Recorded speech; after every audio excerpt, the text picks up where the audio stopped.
하나님 말씀 보도록 하겠습니다. 창세기 1장 27절의 말씀입니다. 자, 1장 27절 우리 같이 한번 읽어볼까요? 시작. 하나님이 자기 형상 곧 하나님의 형상대로 사람을 창조하시되 남자와 여자를 창조하시고. 아멘. 우리 옆에 분과 인사하겠습니다. 잘 오셨습니다. 반갑습니다. 잘 오셨습니다. 반갑습니다.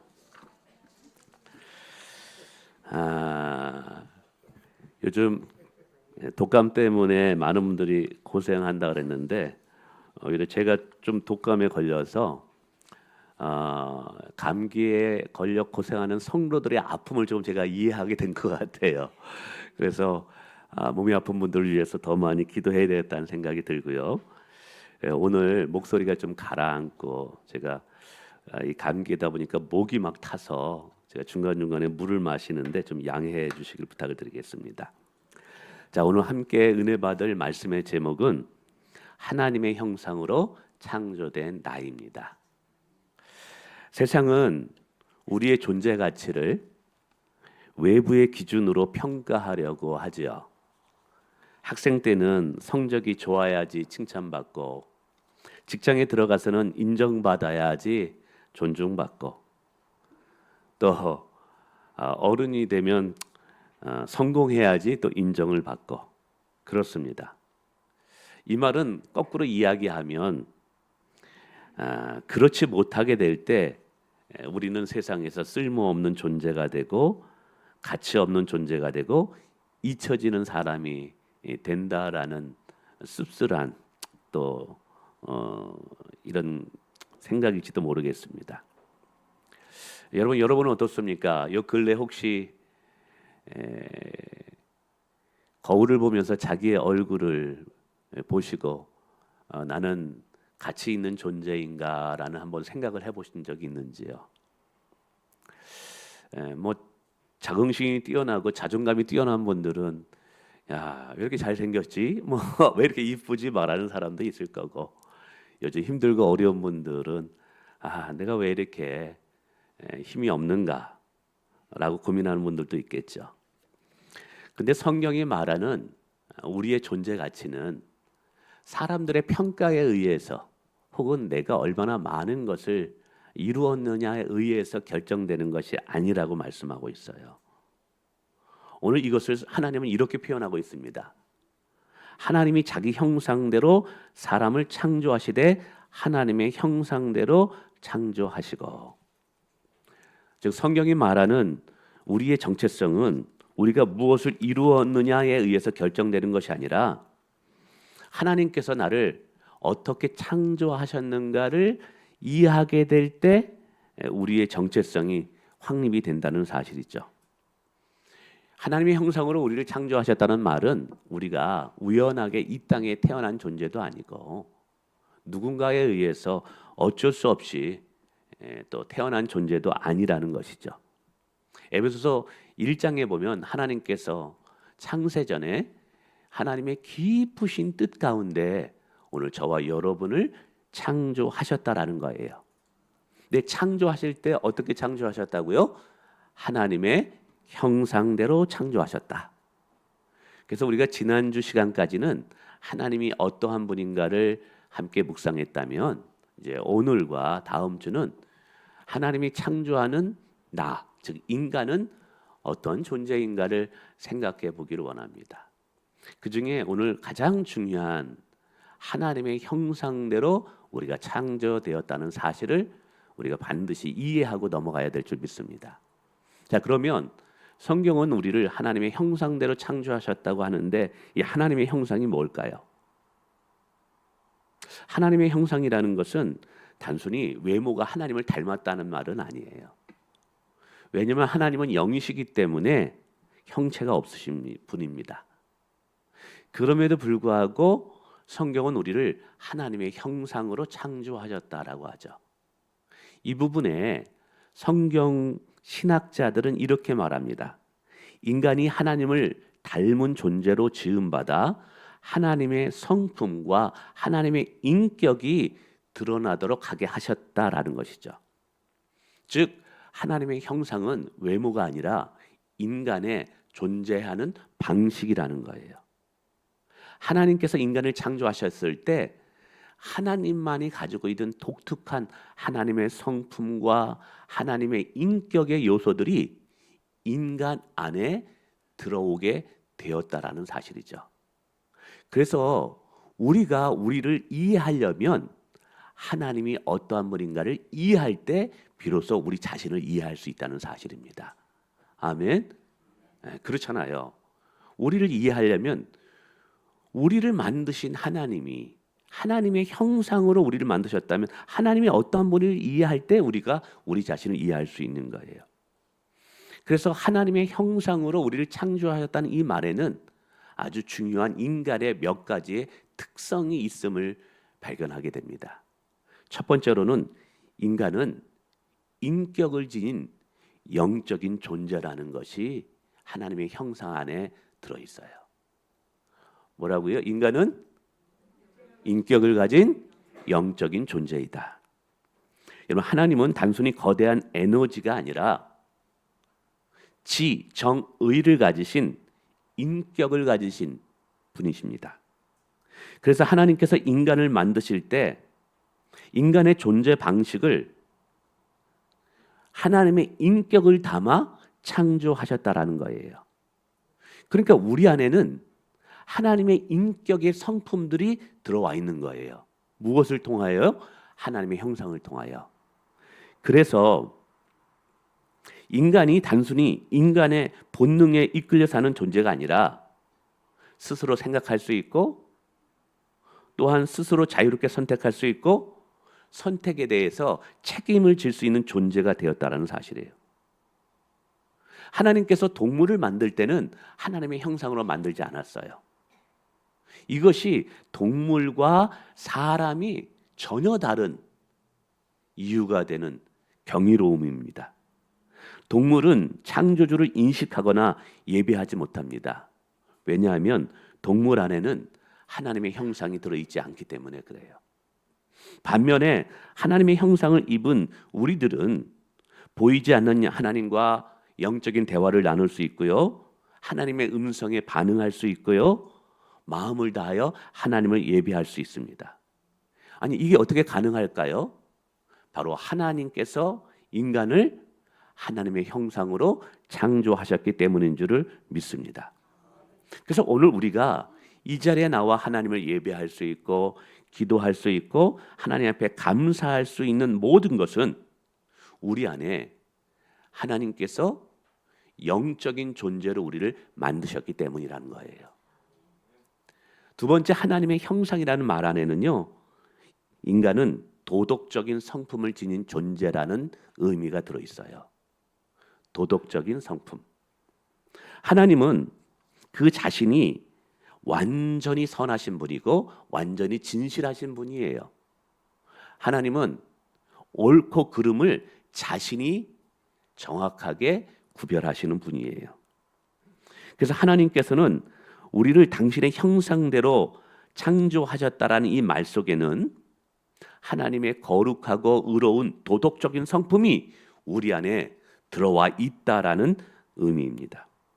그래서 인간은 단순히 본능의 대로 움직이는 존재가 아닌 것이죠. 잘못했을 때 미안함을 느끼고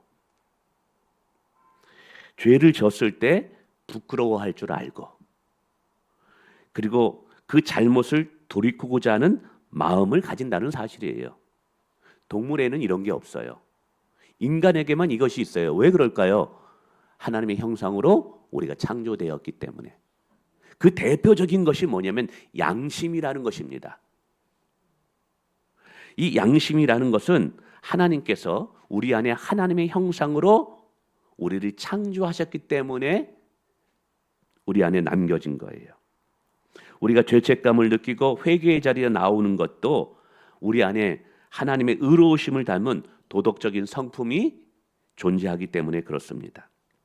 그래서 이 하나님의 형상을 우리가 창조되었기 때문에 우리는 동물과 같이 그런 삶을 사는지 않을 수 있는 거예요. 하나님의 거룩함을 닮아가고 예수 그리스도의 온전한 성품을 닮아갈 수 있는 이유가 뭐냐? 바로 우리가 하나님의 형상으로 창조되었기 때문이라는 사실이죠. 뿐만 아니라 하나님의 형상 안에는요, 인간이 이성적으로 창조할 수 있는 능력이 있다라는 것을 설명하는 거예요. 하나님은 무에서 유를 창조하신 온 우주 만물의 창조주이십니다. 그분은 우리를 창조하실 때 당신 안에 있는 놀라운 지혜와 창조의 능력을 우리 가운데 심어 놨다라는 사실이에요. 그래서 인간이 만물의 영장이라고 하는 이유는 단순히 인간이 머리가 좋아서가 아니에요. 하나님과 같이 무언가를 창조할 수 있는 능력이 있기 때문에 인간을 만물의 영장이라고 말하는 거예요. 그래서 하나님의 형상으로 우리가 창조되었기 때문에 이 창조적인 이 능력을 가지고 우리는 언어를 만들어서 서로 소통하게 되고 학문을 배워 진리를 탐구하고 예술을 통해 아름다움을 창출해 나갈 수 있다는 것이죠. 그러니까 인간의 역사 속에서 문화를 만들고 문명을 만들어 발전시켜온 이 모든 과정은 우리 안에 하나님의 형상이 있기 때문에 가능했다라는 사실입니다. 이처럼 하나님의 형상은 우리 안에 이성적인 창조적 능력을 발휘할 수 있도록 허락하셨다라는 사실인 거예요. 뿐만 아니라 하나님의 형상으로 창조되었다는 것은 인간의 행복은요, 소유에서 얻어지는 것이 아니라 서로 사랑의 관계를 통해서 얻어지는 것을 설명하고 있어요. 우리 지난 예배 시간에 우리 하나님은 삼위일체 하나님으로 존재하신다고 배웠어요. 하나님은 한 분이지만 성부, 성자, 성령 하나님이 삼위가 되어서 서로 사랑하며 완전한 사귐 속에 존재하시는 분이시다. 그래서 하나님께서 우리를 창조하실 때 서로 사랑하는 관계 속에서 당신들이 가장 완벽한 행복을 누리는 것처럼 그 이미지를, 원래 이제 영어에 보면 하나님의 형상을 The image of God 해가지고 하나님의 이미지라고 말하고 있어요. 그 형상이 우리 안에 들어왔다라는 것이죠. 그래서 이로 인해서 인간은 아무리 많은 것을 소유했다 할지라도, 아무리 명예와 인기와 성공을 거뒀다 할지라도 혼자 있으면 행복을 느끼지를 못해요. 반면에 좀 부족하다 할지라도 가족 안에서 행복한 관계를 맺고 친구끼리 좋은 사랑의 관계를 맺고 교회 안에서 지체들 간에 서로 성숙한 사랑의 관계를 맺으면 그 사랑의 관계가 우리를 행복하게 만든다는 사실이에요. 근데 세상은 자꾸만 이거를 오도해요. 내가 많이 가져야만 행복해질 수 있어. 내가 높은 곳에 올라가야지만 행복해질 수 있어. 그러나 하나님의 형상으로 창조된 우리들은 그 삼위일체 하나님의 영향 때문에 서로가 사랑하지 않으면 우리는 절대로 많은 소유를 가졌다 할지라도 행복할 수 없다라는 사실인 거예요. 우리가 누군가를 진정으로 사랑하고요, 또 누군가로부터 정말 존중을 받는 사랑을 받게 된다면, 조건 없는 사랑을 받게 된다면 우리는 감동을 받습니다. 왜 이 감동을 받고 마음이 따뜻해지고 행복해질까요? 바로 우리의 마음이 하나님의 형상으로 창조되었기 때문인 줄 믿으시길 바라겠습니다. 그래서 이처럼 인간은 성숙한 사랑의 관계에서만 행복해질 수 있어요. 사랑의 관계에서만 자신의 존재 가치를 느끼고 감사할 수 있어요. 여러분, 그래서 여러분의 가정이 행복하기를 원하고 부부 생활이 행복하기를 원한다면 이 원리를 적용하실 수 있어야 돼요. 할렐루야.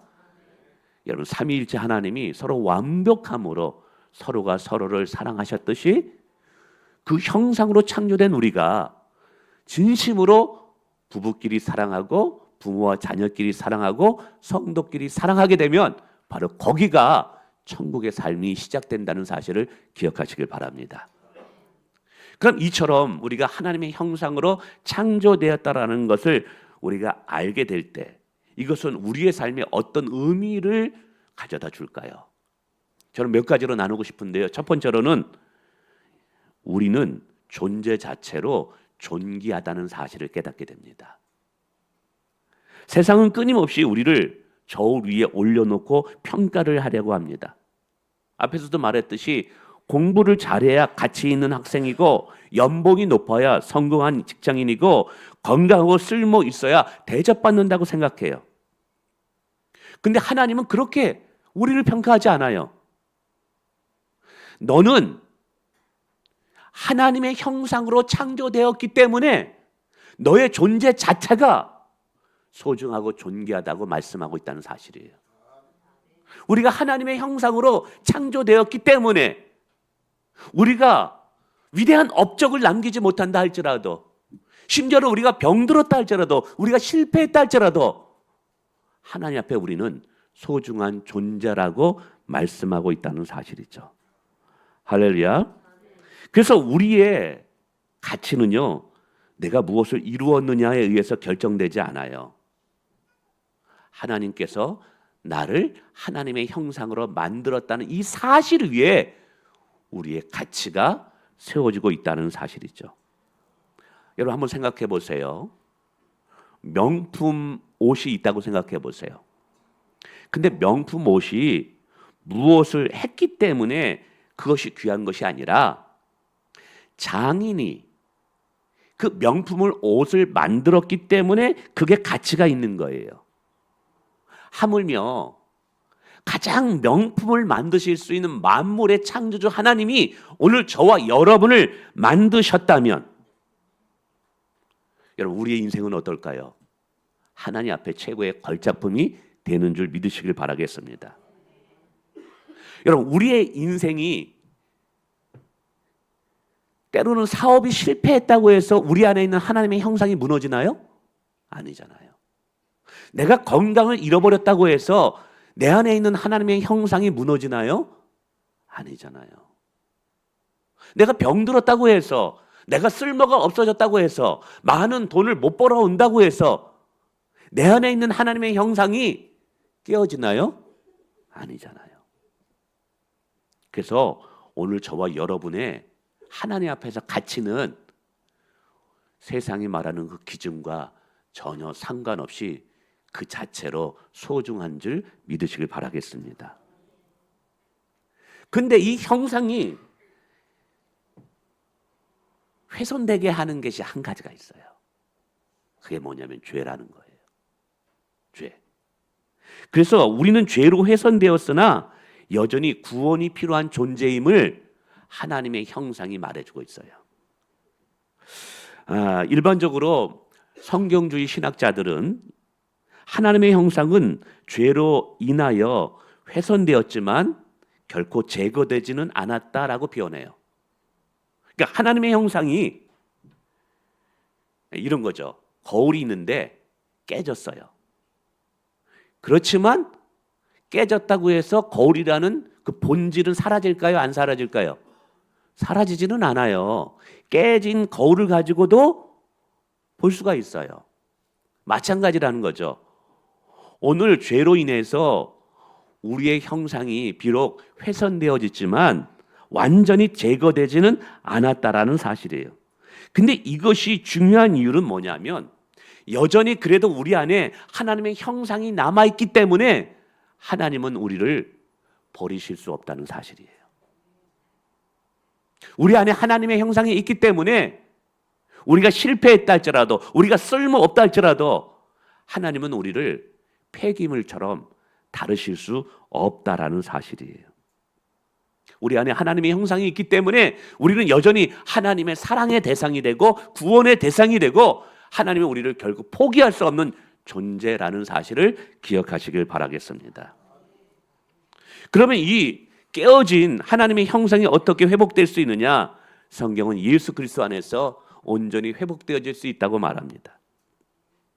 여러분 히브리서 1장 3절은 예수님을 누구라고 표현하냐면 하나님의 본체의 형상이라고 말씀하고 있습니다. 그러니까 예수님은 인간의 완전한 참된 모습으로 이 땅에 오신 거예요. 그래서 그분은 당신이 깨어짐으로 우리를 회복시켜 주신 거예요. 당신이 버려짐으로 버림받은 우리가 하나님 앞에 용납되게 만드신 거예요. 그래서 우리가 예수 그리스도를 믿고 나의 구원자, 나의 하나님으로 신뢰하며 살게 될 때 우리 안에 보혜사라는 성령 하나님이 오셔서 우리 안에 깨어진 하나님의 성품을 다시 회복하는 놀라운 신비가 우리 가운데 일어난다는 사실이죠. 그래서 미움을 가졌던 사람이 사랑의 사람이 되고, 욕심으로 있던 사람이 나눌 수 있게 되고, 교만하던 사람이 겸손해지는 삶을 살아가는 능력이 예수 안에 있게 된다는 사실이죠. 바로 이것이 예수 그리스도를 믿는 자들에게 나타나는 성화의 신비라는 거예요. 성도 여러분, 하나님은 우리를 단순히 용서받은 죄인으로 남겨두지 않아요.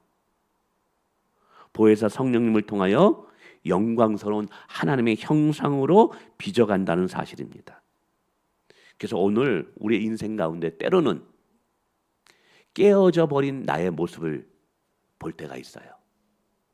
내가 그렇게 하나님을 기쁘시게 하고 싶고 내가 예수님을 믿는 사람으로 내가 살아가고 싶은데 연약한 나 때문에 내가 무너지고 자빠지고 쓰러질 때도 있어요. 그러나 여러분 기억하십시오. 그때도 여러분 안에 있는 하나님의 형상은 변하지 않는다는 사실. 그래서 그 예수 그리스도 통하여 하나님은 여러분을 끝까지 붙잡고 가실 거라는 믿음을 가지시기를 주님의 이름으로 축원을 드리겠습니다. 자, 그러면 이 진리가 우리의 삶에 어떻게 적용되어져야 될까요? 인간이 하나님의 형상으로 이렇게 존귀하게 창조되었다라는 걸, 그러나 비록 죄로 깨어졌지만 예수 그리스도로 말미암아 다시 회복되게 만드셨다면, 그리고 그 은혜를 우리가 지금 누리고 있다면 우리의 삶은 어떻게 변화되어야 될까요? 저는 이것을 세 가지로 말씀드리고 싶어요. 첫째로는 나 자신을 바라보는 대하는 태도가 바뀌어져야 되고요. 내 이웃을 대하는 태도가 바뀌어져야 되고, 세상을 향한 나의 태도가 바뀌어져야 된다고 생각해요. 자, 우리가 하나님의 형상으로 지음받았다는 것을 정말 깨닫게 될 때 우리는 우리 자신을 어떻게 바라볼 수 있을까요? 앞에서도 말하지만 세상은 성공해야지, 출세해야지, 그래도 사람다운 대접을 받는다고 말해요. 그래서 우리의 가치가 타인과 비교와 평가에 의해서 결정된다고 말해요. 그러나 계속 말씀드리지만 우리의 가치는 우리를 만드신 하나님에 의해서 결정됨을 믿으시길 바라겠습니다. 이것은 오늘 우리에게 아주 중요한 두 가지의 가르침을 줘요. 하나는 나는 존귀한 자라는 사실과 동시에 나는 책임 있는 존재라는 것을 깨닫게 합니다. 나는 존귀한 자이지만 동시에 책임 있는 존재라는 것이죠. 그래서 성도는 자신을 미워하며 살 수도 없고요, 자신을 방치하며 살 수도 없는 거예요. 저와 여러분은 우연하게 이 땅에 던져진 존재가 아니고 하나님께서 만드신 걸작품이기 때문에 여러분 꼭 기억하시길 바랍니다. 자신이 자기를 혐오하는 것,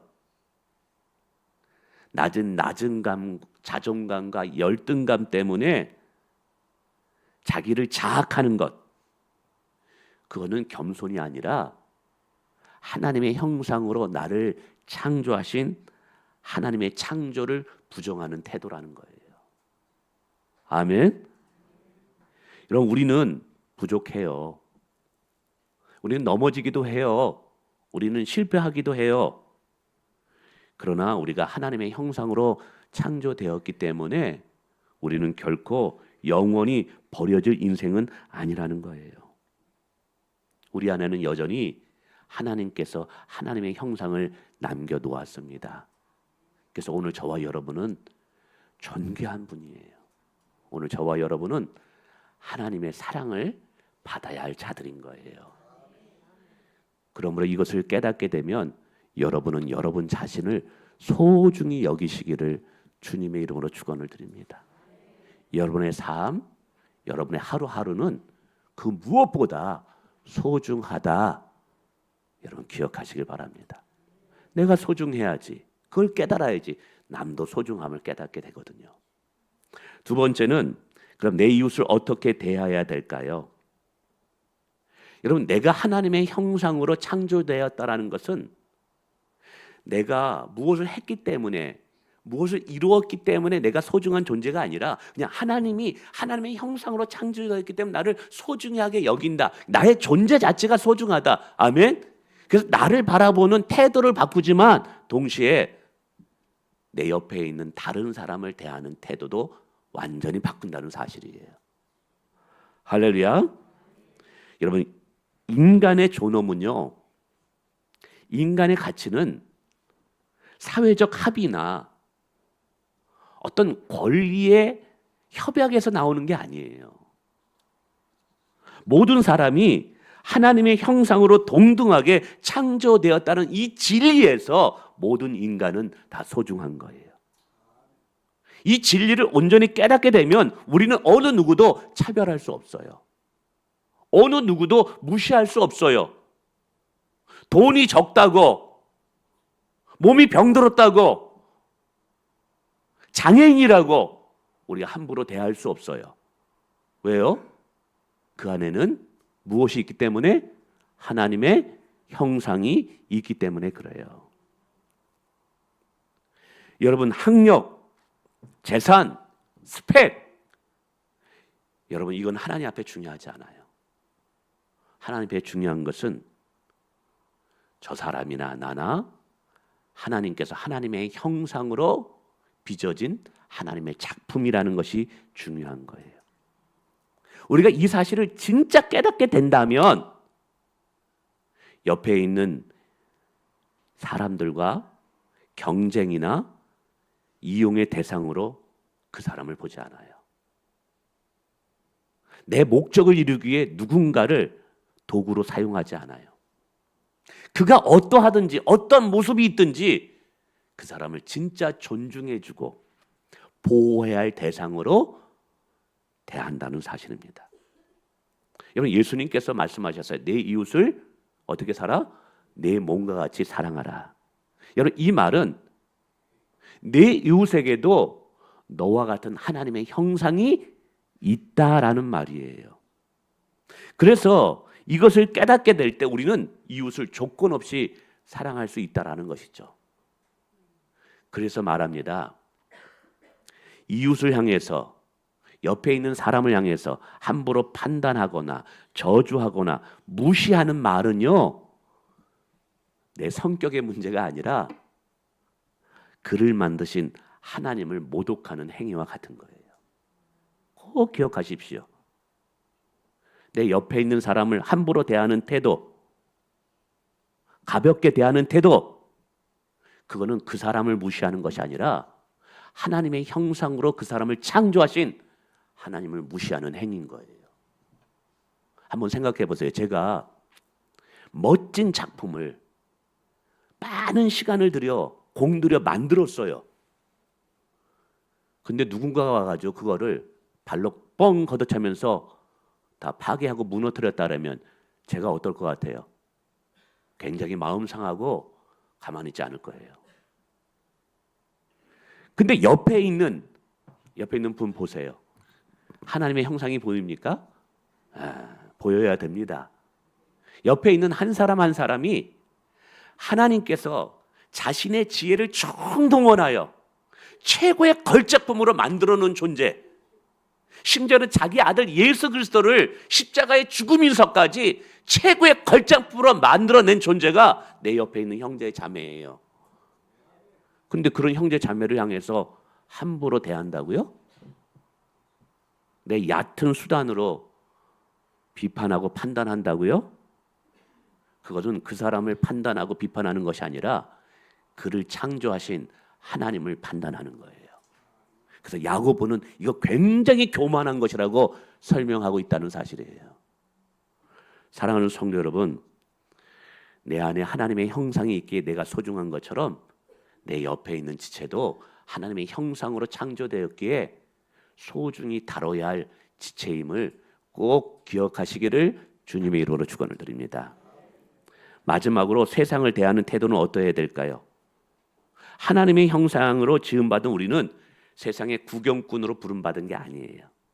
세상의 방관자로 부름받은 것이 아니라 하나님의 성품과 하나님의 인격을 보여주어야 할 하나님의 대사로 부름받았다는 사실이에요. 왜 우리를 하나님의 형상으로 만드셨을까요?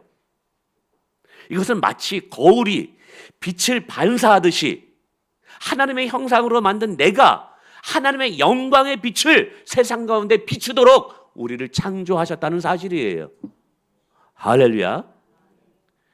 여러분, 거울은 자신을 비추는 것이 목적이 아니라 비춰주는 것이 거울에 존재하는 목적이에요. 오늘 저와 여러분이 이 땅 가운데 살아가는 존재 이유는 내가 얼마나 똑똑한 사람인가, 내가 얼마나 잘난 사람인가를 드러내기 위함이 아니라 나를 창조하시고 나를 사랑하시는 그 하나님과 그분의 영광을 드러내기 위해서 거울과 같이 창조된 자임을 기억하시길 바랍니다. 그래서 오늘 우리의 삶의 목적이 뭐냐? 세상을 향한 우리의 삶의 태도는 어떠해야 되느냐? 내가 어디에서 일을 하든지, 내가 비즈니스를 하든지, 내가 어떤 직장에 있든지, 내가 어떤 학교에서 일을 하든지 나는 거기에서 하나님의 영광의 빛을 비춰줘야 할 사명자라는 사실입니다. 하나님의 대사라는 사실입니다.